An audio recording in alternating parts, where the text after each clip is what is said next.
Opening Grandma's pantry in the 1970s is like unlocking a time capsule.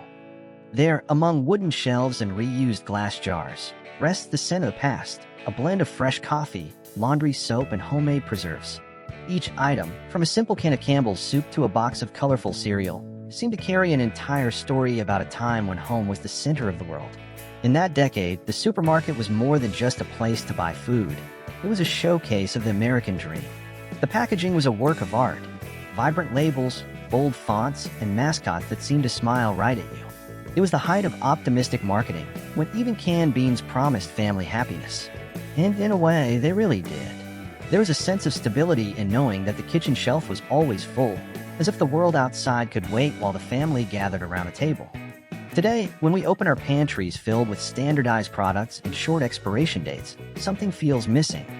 Perhaps it's the charm of simple things, or the thrill of seeing a product last for years and stay the same. In the 1970s, every label had personality, every aroma told a story, and every meal felt like a ritual. Revisiting Grandma's pantry is more than just a memory. It's a reunion with a time when even everyday life had a soul. The reign of butter and margarine. Amid the kitchen shelves of the 1970s, there was an unmistakable metallic gleam, the butter and margarine tubs. They weren't just containers, they were little domestic trophies. The golden lid reflected the care and pride of a generation that saw breakfast as a sacred ritual. Brands like Blue Bonnet, Imperial, and Land O'Lakes displayed confident smiles and promises of genuine flavor. The difference between butter and margarine was more than culinary. It was almost philosophical. On one side, tradition. On the other, the industrial modernity that promised lightness and convenience. Margarine symbolized the future, that same optimistic future that filled the colorful TV commercials of the time. It was the product that combined convenience and status, perfect for the woman balancing home life with a new social role in an era of transformation. Butter, meanwhile, kept its throne on the tables of more traditional families, evoking the taste of the farm and of childhood. The act of spreading butter on warm bread while the radio played a soft tune was almost therapeutic. Those tubs, now found in thrift shops or vintage collections, seem like relics of a time when breakfast wasn't rushed. Each package held more than vegetable fat. It held stories of families gathered together, and of an era when even the simple act of making toast felt like a gesture of affection. Colorful cans and canned foods. In Grandma's kitchen, the shelves looked like a gallery of metallic art. The colorful cans stood in neat rows like soldiers, each one displaying a vibrant label and promises of homemade flavor.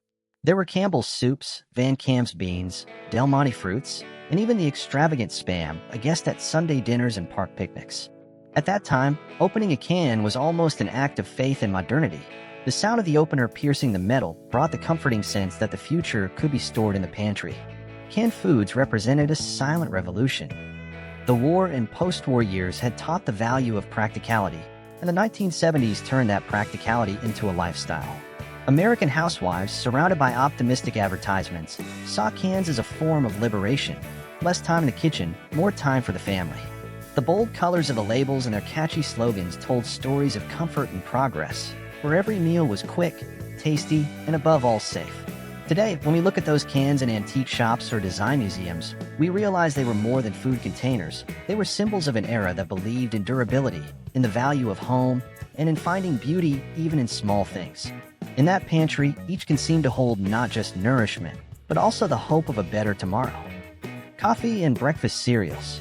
Morning at Grandma's house had an unmistakable sound, the bubbling of the coffee pot and the clinking of spoons against plates. The aroma of Folgers coffee filled the kitchen, mingling with the sweet scent of cereals that delighted the children.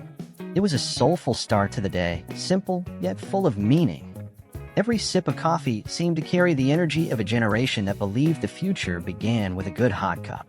While the adults savored the rich flavor of coffee, the children dove into bowls of colorful cereals like Trix, Lucky Charms, and Frosted Flakes.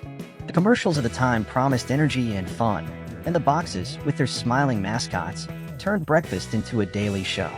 Who didn't cut out a coupon to mail in for a toy or keep a cereal lid as a little trophy? These morning rituals brought the family together around the table. The radio played the day's news, the smell of toasted bread filled the air, and the world seemed slower, more human. Today, when coffee comes in capsules and cereal is sold in mascot-free packages, we realize that the flavor of the past wasn't just in the food. It was in the togetherness, the pause, and the affection of those who prepared each meal. Unforgettable sweets and treats. If there was a magical corner in Grandma's pantry, it was the one reserved for sweets. All it took was opening the door to be greeted by the colorful packages of Twinkies, Hershey's bars, and boxes of Jell-O in almost fluorescent hues. Each treat had a special place in American childhood, a reward after school, a quick dessert, or a secret shared between siblings. It was a time when sugar was still a symbol of joy, not guilt. Twinkies, with their creamy filling and almost immortal texture, seemed made to last as long as the memories they created. Oreos were the symbol of sharing. Twist, lick, and dunk was a collective ritual, as American as baseball. And Jell-O? Jell-O could turn any simple dinner into a spectacle. Its shimmering molds took center stage on the table, reflecting the kitchen lights and the enthusiasm of an era when color and fun were part of the menu. These treats were more than sugar and fat. They were pieces of childhood wrapped in promises of happiness. Today, when sweets come in fit and flavorless versions, we realize that the true taste wasn't just in the sugar, but in the moment, in the pause after school, the laughter among friends, and the care of someone serving dessert with a proud sparkle in their eyes. Cleaning products and the sense of home. No expensive perfume can surpass the smell of a freshly cleaned home in the 1970s.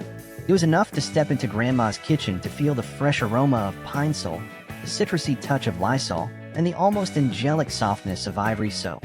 These products were more than simple cleaning items. They were symbols of care, pride, and dedication.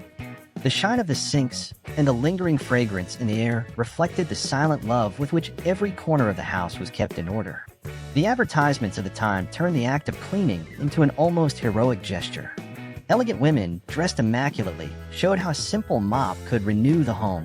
And, in a way, there was truth to that. Cleaning was about restoring balance to the domestic world.